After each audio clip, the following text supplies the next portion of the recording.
अस्सलामुअलैकुम सामीन 17 सफ़रुल मुज़फ़्फ़र की तारीख़ शुरू हो चुकी है। 22 अगस्त है। ख़बर का उन्वान है जमीयत उलमा हिंद, मुस्लिम पर्सनल बोर्ड, जमात इस्लामी और अहले हदीस समेत मुस्लिम तंजीमों की औक़ाफ़ के ताल्लुक़ से ख़ास अपील और ख़ास वजाहत। ख़बर थोड़ी लंबी है लेकिन पूरी सुनने की है। आप पूरी सुने और उन जुब्बा पोशों के ईमान की दुहाई दें जो पिछले दिनों अक़लियती उमूर के वज़ीर से मिलकर ये कहकर आए हैं कि नए वक्फ़ तरमीम बिल में कोई कमी नहीं है, सब कुछ बिल्कुल सही है। ये वजाहत जो मैं पेश कर रहा हूँ ये हमारे उलमाए किराम ने की है। आप इसको पूरी सुनें। हुकूमत वक्फ़ तरमीम बिल वापस ले। ये बिल दरअसल वक्फ़ अमलाक को हड़पने की साजिश है। All India Muslim personal board और तमाम अहम मुस्लिम तंजीमें और इदारे और मसलक लोकसभा में पेश करदा नए मुजव्वज़ा वक्फ़ तरमीमी बिल को वक्फ़ की हिफाजत और शफ़ाफ़ियत के नाम पर वक्फ़ जायदादों को तहस नहस करने और हड़प करने की एक घिनौनी साजिश करार देते हैं और हुकूमत से मुतालबा करते हैं कि वो अपनी इस हरकत से बाज़ आए और बिल को वापस ले ले। मुजव्वज़ा बिल में न सिर्फ वक्फ़ की तारीफ़, मुतवल्ली की हैसियत और वक्फ़ बोर्डों के इख्तियारात के साथ छेड़छाड़ की गई है, बल्कि सेंट्रल वक्फ़ कौंसिल और वक्फ़ बोर्ड के मेंबरान की तादाद में इजाफे के नाम पर पहली बार इसमें गैर मुस्लिमों को भी लाजिमन मेंबर बनाने की तजवीज़ लाई गई है। सेंट्रल वक्फ़ कौंसिल में पहले एक गैर मुस्लिम मेंबर रखा जा सकता था। मुजव्वज़ा बिल में यह तादाद 13 तक हो सकती है, जिसमें 2 तो लाजिमन होने ही चाहिए। इस तरह वक्फ़ बोर्ड में पहले सिर्फ चेयरमैन गैर मुस्लिम हो सकता था, लेकिन मुजव्वज़ा बिल में तादाद 7 तक हो सकती है, जबकि बिल के मुताबिक 2 तो लाजमी होंगे। ये तजवीज़ दस्तूर की दफ़ा 26 से सीधे सीधे टकराती है, जो अक़लियतों को ये इख्तियार देती है कि वो अपने मजहबी व सकाफ़ती इदारे न सिर्फ कायम कर सकते हैं बल्कि उनको अपने अंदाज से चला भी सकते हैं। यहाँ ये बात बताना भी ज़रूरी है कि मुल्क की कई रियासतों में हिंदुओं के औक़ाफ़ के इंतज़ाम के लिए ये लाज़िमी है कि उसके अरकान और ज़िम्मेदारान हिंदू अक़ीदे पर अमल करने वाले हों। इसी तरह गुरुद्वारा प्रबंधक कमेटी के मेंबर्स भी लाज़िमन सिख तबके से होंगे। इस तरह पहले वक्फ़ बोर्डों के मेंबरान का इंतखाब होता था, अब इसकी नामज़दगी हुआ करेगी। इस तरह मुजव्वज़ा बिल से वक्फ़ बोर्ड के CEO के लिए मुसलमान होने की शर्त हटा दी गई है। मुजव्वज़ा वक्फ़ एक्ट के तहत रियासती सरकार वक्फ़ बोर्ड की तरफ से तजवीज़ करदा 2 अफराद में से किसी एक को नामज़द कर सकती थी, जो कि डिप्टी सेक्रेटरी के रेंज से नीचे का अफसर न हो। लेकिन अब वक्फ़ बोर्ड की तजवीज़ करदा शर्त हटा दी गई है और अब डिप्टी सेक्रेटरी की शर्त को हटाकर कहा गया है कि वो ज्वाइंट सेक्रेटरी की रैंक से कम ना हो। ये तब्दीली वाज़ेह तौर पर सेंट्रल वक्फ़ कौंसिल और वक्फ़ बोर्डों के इख्तियारात को कम करती है और हुकूमत की मुदाखलत का रास्ता हमवार कर रही है।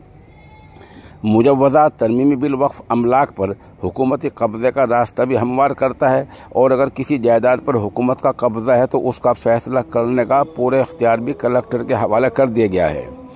कलेक्टर के फ़ैसले के बाद वो रेवेन्यू रिकॉर्ड दुरुस्त करवाएगा और हुकूमत वक्फ़ बोर्ड से कहेगी कि वो इस जायदाद को अपने रिकॉर्ड से हज़फ कर दे, डिलीट कर दे, ख़त्म कर दे।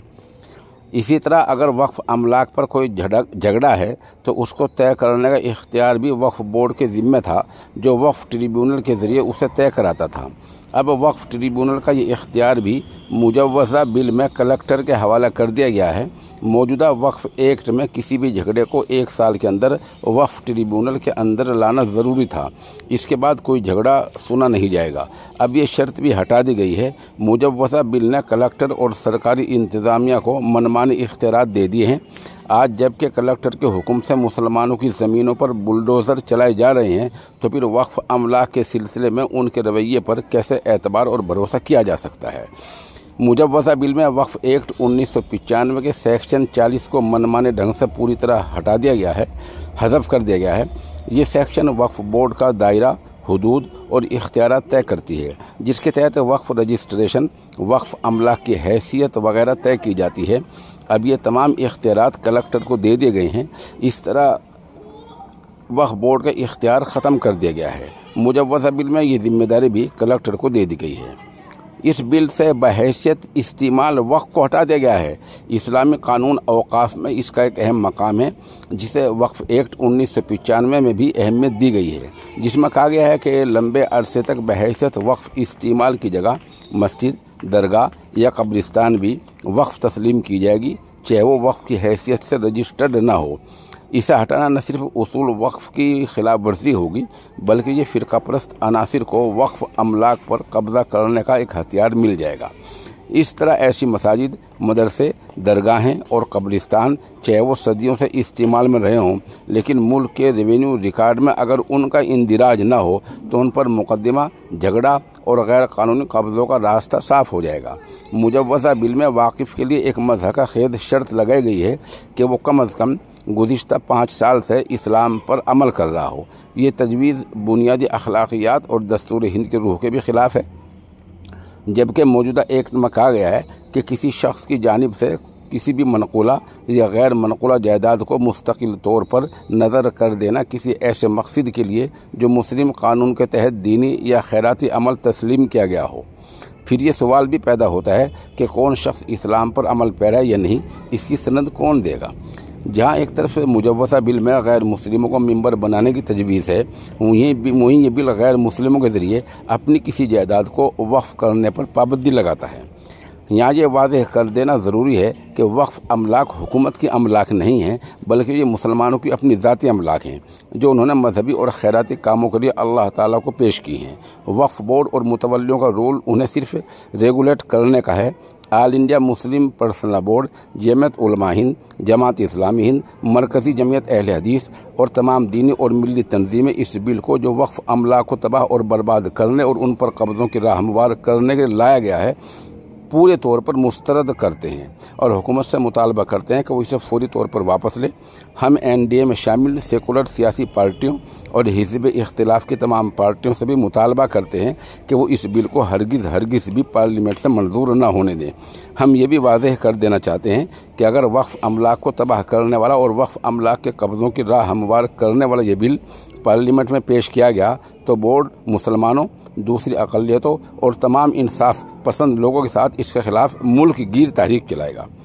परेश के इस बयान पर हज़रत मौलाना खालिद सैफुर रहमानी दामत बरकातुहुम, हज़रत मौलाना सैयद अरशद मदनी दामत बरकातुहुम, जनाब सैयद सादतुल्लाह हुसैनी अमीर जमात इस्लामी हिंद, हज़रत मौलाना असगर इमाम मेहदी सल्फ़ी, हज़रत मौलाना मोहम्मद फजलुर रहीम मुजद्दिदी, डॉक्टर सैयद कासिम रसूल इलियास, इन लोगों के इस तवील बयान पर दस्तखत हैं।